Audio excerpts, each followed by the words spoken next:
So when did you first lose your sight? I was in the junior school, so I was about age 10, 11, but it wasn't confirmed until I was 13. And how was that sort of done? I just went to a hospital, because I used to attend the school clinic, because as a small child I'd developed a squint, so that had weakened the left eye, and so they just, got a second opinion. It was, and the thing is, you see, my brother's got the same eye condition, so he'd been attending the Manchester Eye Hospital for years, and eventually a doctor turned around and said, "Why are you coming here? There's nothing we can do." So when it was confirmed I had the same eye disease, you just got on with things. If you had to describe your vision at the moment, how would you explain it? Well, I've got no central vision, and nowadays, you see, the sight has changed, as I explained, it's got worse. But light becomes a problem, because I get dazzle from it. So, on a bright day, it scuppers me. I can hardly see anything, although I've got this peripheral vision.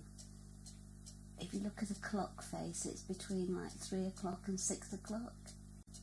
So I can pick things like markings up on a roadway, perhaps, with that bit of sight, or the lampposts as I pass, because I use my right eye because that's the stronger eye, because I explained I had a squint in the left, and you'll find that my posture is slightly turn my head to the left to bring that little bit of vision into play.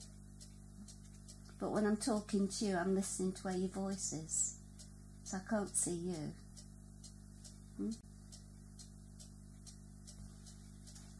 So how are you getting on with having a guide dog and getting around using an external guide? Well, I wouldn't get out as much as I do if I didn't have the guide dog, because my sight has worsened over the years. So now I consider myself as a blind person, because I haven't got that same ability to see the environment. So the guide dog ensures my safety. But also it's pretty positive going out with the dog, because you can walk along, at a brisk rate, knowing that you're not going to bang into anything. And do you walk him as you would a normal dog, or does he walk when you have to go out only? No, he walks on harness. So that's slightly different, isn't it? He's on harness, so he's half the length ahead of me, and he walks in the centre of the pavement, and then he'll avoid obstacles or people, takes you to the curb, finds bus stops, post boxes. So what's the command for find a post box? Just that, find the box, find the post. And he always understands? Yes. Yeah. But sometimes he's got other things on his mind. They're not robots. You can tell some days he's not switched on. He's going la la la la la.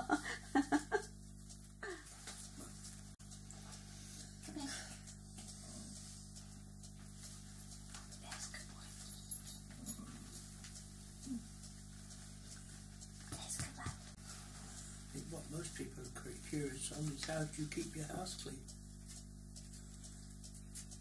How do you keep your house clean? Oh dear, don't ask things like that. Oh, go on. Well, you just, if you've always done it, you just continue doing it, don't you? Obviously I do things by touch. So, if a surface is dirty or dusty, then I feel it, don't I? I can't see the dust or the dirt. And as regards hoovering, you just hopefully cover it all. And cooking, I mean, you know when things are brown, don't you? You know, if you put something into a frying pan. I don't like cooking sausages in a frying pan. I always put them in the oven because they roll around, don't they, in a frying pan. Now, were you like Jill? How does she know what she's got in her cupboards? Because she marks them. In Braille? I don't do a lot of No, marking. but you know what you know where you put them. Yeah, but Tins. yeah, you but I don't had know. 2 tins the same. That's I wouldn't right. know. No. I mean, I have been known to open. I mean, you know, have been known to open the wrong tin. I did that once. I opened this tin, and I nearly put it in the spaghetti bolognese. And I realised it was peach slices. Might have made a change. You could have. Yeah. So this is it. You can make mistakes. Yeah, but you also put Braille on, don't you? If you got stuff that. So Yeah, but there's all this modern stuff now, Bill. You know, there's something called a pen friend, Yeah. and you get a disc, and you press the thing and speak into it, Yeah. and it records on this little digital thing. Do you have one? No, afraid not. Yeah. Now they brought out a laundry one, so you put it on clothes, because that is the difficulty I'm having now. I nearly bought one because you can get a gadget for telling you colours, but in your wardrobe, you see, you won't always know what colour or the wash code. So by putting on this pen friend label, you can record what colour it is and what you know, what the washing instructions are. Or you could put it on your CD albums, and you can put on all the tracks. But you still need help for someone to read the tracks for you anyway. But no, as I say, it's amazing, because as Bill says, I've got that Dymo brailler down there, so I just do the odd label with Braille. Also, they all visually impaired also has gadgets like talking clock, talking kettle, And jug. and a No, I've got a will tell jug, you how and much water is I've got in. bathroom scales and kitchen scales. And do you have a touch watch as well? Yeah, I've got a Braille watch. Yeah. But as Bill says, I have more talking clocks than Braille. Okay. So the Braille watch works that you take the face off and touch it? Yeah. But it also has the talking clocks that she presses and it tells her the time. Yeah. As I say, there's lots of gadgets that the visually impaired can get, which will tell them things which, you know, they can't see. And again, Jill relies a lot on talking books. Oh yes. Do you read in Braille or do you read Both. Both. I've got cookbook down here, and I've got a Elizabeth George book on here, on my Daisy player. She was trying to be brave, striving for a difference, making a show of the fact that at 7 years old she could stand the terror. So it's one CD, and it's got a whole book on there. If I press this up, it'll tell you where I am in the book. Elapsed 10 hours, 55 minutes, 13 seconds. Remaining 2 hours, 39 minutes, 52 seconds. Total 13 hours, 35 minutes, 6 seconds. AC battery fully charged. Yeah. You go around a lot. You've been around a lot of shows together, haven't you now?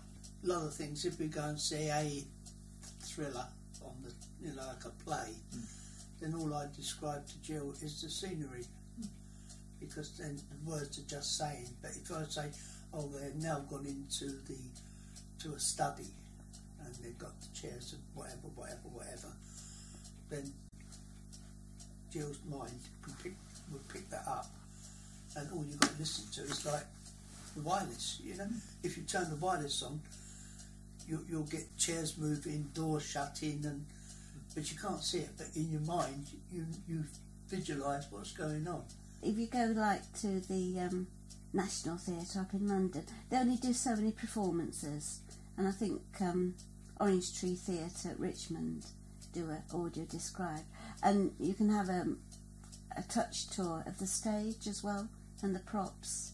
They do all this to enhance the enjoyment. But you see, sometimes there's no dialogue, but there's something going on stage which is very important. So that's the aim of, you know, giving audio described.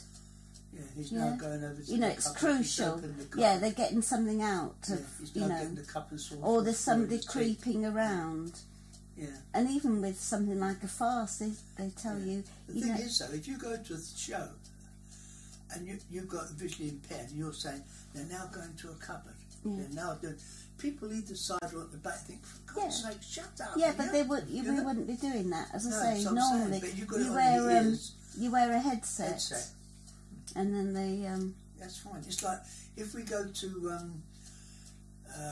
Visually, you can go to the office there and ask for a. Like a handset, isn't it? It's a handset that tells you if you go from 1, 2, they're all marked 1, 2, 3, 4, 5, and you go around Visually. Then if you've got one of these like handsets with earphones, it goes into number 1. She presses it. It says you're now in number 1. This is a garden with so and so and so and so, and it explains everything that's in the garden and the name of the plants and what they look like, whether they flower, whether they don't. So Jill's got some idea. Then we go through, and once you keep onto the track, then you go through for number 2, but you can't sort of go from 1 till 6 because it goes on a loop. So you know you go to number 1, number 2, number 3, number 4, and you go around the gardens, and it will tell Jill everything that's in the gardens. Yeah, on a loop. So you can still enjoy the gardens that way. Yeah. Yeah. Before they brought this out, I used to walk around with her and her friend, and they would say, "What's that?" That yeah, it's nice. very difficult, isn't it? And they used to say, "Well, as long as it had a tag, you could say, oh, it's a." But some of these tags are in Latin, so is there a opsi, lopsi, kubi? It makes no difference. You don't know, you know, unless they got the. The worst thing for a blind person to go to, although they're getting much better, is a museum. Yeah. You know, it's all behind glass. Yeah. That is just painful. Touch. Yeah. Yeah, but if people, as you say, got to read, but you know, it doesn't convey anything, does it? Sometimes. See, that's like when we went. What was that garden with we went with the group. When we were on holiday. Remember we were on holiday? Is it Peter? You mean at Chatsworth? Chatsworth, yeah. Well, we were taken around there and it was explained and you could touch things, couldn't you? Yes. That was things that they let you touch. Because you mentioned earlier a touch tour. I didn't know what that was. What, for the theatre? Well, they show you the stage. You go up on the stage and they'll show you, you know, the scenery and even perhaps what people are wearing. Because if it's, you know, set in, you know, Victorian days or, you know, you can see the props. It's very good because it then puts you in your mind's eye what's there, doesn't it? You know, which they might show you the doorways, you know?